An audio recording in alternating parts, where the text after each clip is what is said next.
Hopefully you can see that.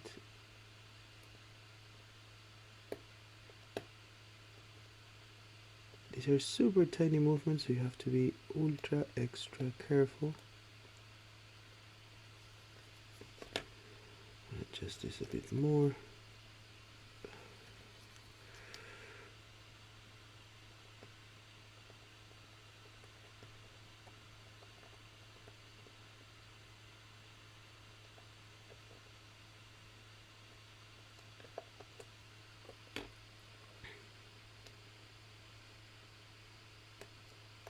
Yeah, stems back in. We're winding it up a bit.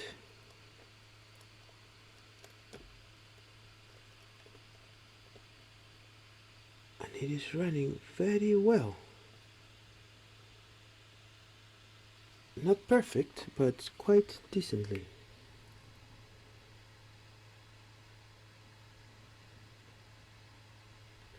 I don't see any obvious issue.